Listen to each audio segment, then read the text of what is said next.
M R academy YouTube चॅनलमध्ये सर्वांचं सहर्ष स्वागत आहे। आज आपण राज्यामध्ये होणाऱ्या सर्व सरळ सेवा भरतीच्या अनुषंगाने खूपच महत्त्वाचे प्रश्न आजच्या व्हिडिओमध्ये कव्हर करणार आहोत। हा व्हिडिओ सर्वांनी शेवटपर्यंत पाहायचा आहे। व्हिडिओ आवडल्यास व्हिडिओला लाईक आणि एम आर अकॅडमी यूट्यूब चॅनलला नक्की सबस्क्राईब करायचं आहे, कारण असे महत्त्वपूर्ण ऐतिहासिक करंट अफेअर जीके मराठी व्याकरण विषयी अत्यंत महत्त्वाचे प्रश्न आपण या व्हिडिओमध्ये कव्हर करणार आहोत। हा व्हिडिओ नक्कीच सर्वांनी शेवटपर्यंत पहा। तर व्हिडिओला सुरुवात करूया विद्यार्थी मित्रांनो। पहिला प्रश्न असा आहे, राजस्थान राज्याच्या मुख्यमंत्रीपदी कोणाची निवड करण्यात आली? तर या ठिकाणी भजनलाल शर्मा यांची निवड करण्यात आली। बी हा पर्याय या ठिकाणी योग्य आहे। बी हा पर्याय या ठिकाणी योग्य आहे। प्रश्न क्रमांक 2 नंबरचा असा आहे, महाराष्ट्र राज्य मागासवर्ग आयोगाच्या अध्यक्षपदी कोणाची नियुक्ती करण्यात आली?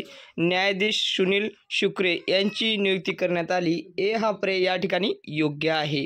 प्रश्न क्रमांक 3 नंबरचा असा आहे विद्यार्थी मित्रांनो, नुकताच कोणी महाराष्ट्र राज्य मागासवर्ग आयोगाच्या अध्यक्षपदाचा राजीनामा दिला आहे? तर आनंद निरगुंडे यांनी दिलेला आहे राजीनामा मागास वर्ग आयोगाच्या अध्यक्षपदाचा। सी हा पर्याय या ठिकाणी योग्य आहे। प्रश्न क्रमांक 4 नंबरचा असा आहे, देशाचा किरकोळ महागाई दर नोव्हेंबर महिन्यात किती टक्क्यावर पोहोचला आहे? तर 5.55% पोहोचलेला आहे। ए हा पर्याय या ठिकाणी योग्य आहे। प्रश्न क्रमांक 5 नंबरचा असा आहे, नोव्हेंबर महिन्यात अन्नधान्य श्रेणीतील महागाई दर किती टक्क्यावर पोहोचला आहे? तर 8.70% पोहोचलेला आहे। डी हा पर्याय या ठिकाणी योग्य होईल। प्रश्न क्रमांक 6 नंबरचा असा आहे, गेल्या 25 वर्षात कोणत्या क्रिकेटपटू गुगलवर सर्वाधिक सर्च केलेला क्रिकेटपटू ठरलेला आहे? तर विराट कोहली हा क्रिकेटपटू 25 वर्षात सर्वात गुगलवर सर्च केलेला क्रिकेटपटू ठरलेला आहे। सी हा पर्याय या ठिकाणी योग्य आहे। प्रश्न क्रमांक 27 नंबरचा असा आहे, 2023 या वर्षामध्ये गुगल कोण सर्वाधिक सर्च करण्यात आलेला क्रिकेटपटू ठरलेला आहे? तर शुभमन गिल हा खेळाडू 2023 या वर्षामध्ये गुगलवर सर्वाधिक सर्च करणारा क्रिकेटपटू ठरलेला आहे। बी हा पर्याय या ठिकाणी योग्य आहे। प्रश्न क्रमांक 23 नंबरचा असा आहे, 33व्या व्यास सन्मान पुरस्काराने कोणाला सन्मानित करण्यात येणार आहे? पुष्पा भारती यांना सन्मानित करण्यात येणार आहे। बी हा पर्याय या ठिकाणी योग्य आहे। प्रश्न क्रमांक या ठिकाणी 9 नंबरचा असा आहे, डोनाल्ड टस्क यांनी कोणत्या देशाच्या पंतप्रधानपदी निवड झाली? तर यांची पोलंड या देशाच्या डोनाल्ड टस्क यांची पंतप्रधानपदाच्या पदी निवड झाली आहे पोलंड या देशाच्या। ए हा पर्याय या ठिकाणी योग्य आहे। UI हा प्रोग्राम कोणत्या मंत्रालयाने लॉन्च केलेला आहे? तर या ठिकाणी इलेक्ट्रॉनिक्स आणि माहिती तंत्रज्ञान मंत्रालयाने लॉन्च केलेला आहे। सी हा पर्याय या ठिकाणी योग्य होईल। प्रश्न क्रमांक 11 नंबरचा असा आहे, गोवर लसीपासून किती वर्षापर्यंत संरक्षण मिळते? तर 15 वर्षापासून संरक्षण मिळते। बी हा पर्याय या ठिकाणी योग्य होईल। प्रश्न क्रमांक 12 नंबरचा असा आहे, हवामान बदल निर्देशांक 2023च्या 57 देशाच्या यादीत भारताचा कितवा क्रमांक आहे? तर 7वा क्रमांक आहे भारत देशाचा। सी हा पर्याय या ठिकाणी योग्य आहे। प्रश्न क्रमांक 13 नंबरचा असा आहे, हवामान बदल निर्देशांक 2023 मध्ये कोणता देश प्रथम क्रमांकावर आहे? तर डेन्मार्क हा देश प्रथम क्रमांकावर आहे। डी हा पर्याय या ठिकाणी योग्य आहे। प्रश्न क्रमांक 14 नंबरचा असा आहे, भारताने किती वर्षांनी आशियाई क्रीडा स्पर्धेत स्क्वॉश क्रीडा प्रकारात पदक जिंकले आहे? तर 8 क्रीडा प्रकारात पदक जिंकलेले आहे। डी हा पर्याय या ठिकाणी योग्य आहे। प्रश्न क्रमांक 15 नंबरचा असा आहे, 66वी राष्ट्रकुल संसदीय परिषद कोणत्या देशात होणार आहे? तर घाना या देशामध्ये होणार आहे। बी हा पर्याय या ठिकाणी योग्य आहे। प्रश्न क्रमांक 16 नंबरचा असा आहे, शिवरायांचा राज्याभिषेक कोणत्या किल्ल्यावर झाला होता? तर रायगड या किल्ल्यावर शिवरायांचा राज्याभिषेक झाला होता। डी हा पर्याय या ठिकाणी योग्य आहे। प्रश्न क्रमांक या ठिकाणी पाहत आहोत आपण 17 नंबरचा, महात्मा गांधीजीचे राजकीय गुरु म्हणून खालीलपैकी कोणत्या व्यक्तीस ओळखले जाते? तर गोपाळकृष्ण गोखले याच व्यक्तीस महात्मा गांधीजी यांचे राजकीय गुरु म्हणून ओळखले जाते। बी हा पर्याय या ठिकाणी योग्य आहे। प्रश्न क्रमांक 18 नंबरचा असा आहे, तिसरे इंग्रज मराठा युद्धातील मराठ्यांचा सेनापती कोण होता? तिसरे इंग्रज मराठा युद्धातील मराठ्यांचा सेनापती कोण होता? बापू गोखले हा इंग्रज मराठा युद्धातील तिसरे मराठा इंग्रज युद्धातील मराठ्यांचा सेनापती होता. सी हा पर्याय या ठिकाणी योग्य आहे.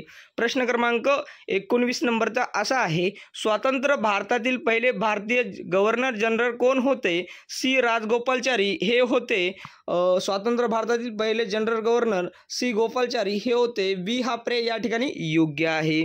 प्रश्न क्रमांक 20 नंबरचा असा आहे, शिवरायांनी सर्वात प्रथम कोणता किल्ला जिंकला?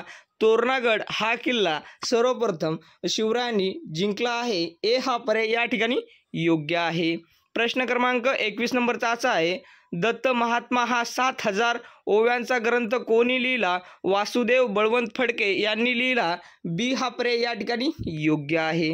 प्रश्न क्रमांक 22 नंबरचा असा आहे, भारताचे गव्हर्नर जनरल केव्हापासून व्हाईसरॉय म्हणून ओळखले जाऊ लागले? तर सन 1858 पासून ओळखले जाऊ लागले. भारताचे जनरल गव्हर्नर 1858 पासून व्हाईसरॉय म्हणून ओळखले जाऊ लागले. डी हा पर्याय या ठिकाणी योग्य आहे. प्रश्न क्रमांक 23 नंबरचा असा आहे, माँसाहेब जिजाऊ यांच्या वडिलांचे नाव काय होते? लखुजीराव जाधव असे होते. माँसाहेब जिजाऊ यांच्या वडिलांचे नाव लखुजीराव जाधव असे होते. बी हा पर्याय या ठिकाणी योग्य आहे. प्रश्न क्रमांक 24 नंबरचा असा आहे, डॉक्टर बाबासाहेब आंबेडकर यांनी महाड येथे 14 तळ्याचा सत्याग्रह कोणत्या वर्षी केला?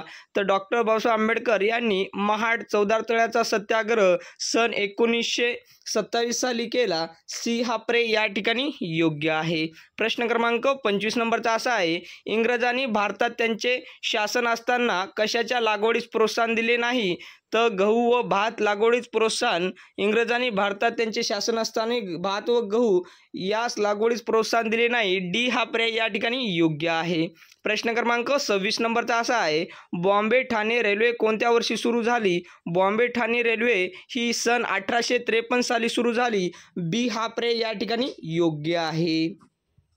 प्रश्न क्रमांक 27 नंबरचा असा आहे, कोणत्या महसूल पद्धतीत शेतकरी जमीन मालक बनले? कोणत्या महसूल पद्धतीत शेतकरी जमीन मालक बनले? तर रयतवारी पद्धतीमध्ये शेतकरी जमीन मालक बनले. सी हा पर्याय या ठिकाणी योग्य आहे. प्रश्न क्रमांक 28 नंबरचा असा आहे, बारडोली सत्याग्रह टिंबटिंब यांच्या नेतृत्वाखाली झाला. तर सरदार पटेल यांच्या नेतृत्वाखाली बारडोली सत्याग्रह झाला. ए हा पर्याय या ठिकाणी योग्य आहे. प्रश्न क्रमांक 29 नंबरचा असा आहे, छत्रपती शिवाजी महाराजांचा जन्म कधी झाला? तर छत्रपती शिवाजी महाराजांचा जन्म 19 फेब्रुवारी 1630 या दिवशी झाला. बी हा पर्याय या ठिकाणी योग्य होईल. प्रश्न क्रमांक 30 नंबरचा आणि शेवटचा प्रश्न असा आहे विद्यार्थी मित्रांनो, चले जाव चळवळीतील भूमिगत चळवळीचे नेतृत्व कोणी केले? तर चले जाव चळवळीतील भूमिगत चळवळीचे नेतृत्व हे जयप्रकाश नारायण यांनी केले. डी हा पर्याय या ठिकाणी योग्य आहे. तर विद्यार्थी मित्रांनो, आपण हे सर्व प्रश्न टेलिग्राम चॅनलवर PDF स्वरूपात पाठवत आहे. लगेच मी माझ्या डिस्क्रिप्शन बॉक्समध्ये टेलिग्राम चॅनलची लिंक देत आहे. त्या लिंकला क्लिक करा आणि टेलिग्राम चॅनल जॉईन करा आणि सर्वच व्हिडिओ आणि सर्वच PDF आपणा सर्वांना टेलिग्राम चॅनलवर नक्कीच मिळतील. तर मित्रांनो, या प्रश्नांचा या व्हिडिओचा आपणास नक्कीच फायदा होईल. तर उद्या भेटूया नेक्स्ट व्हिडिओमध्ये. नमस्कार.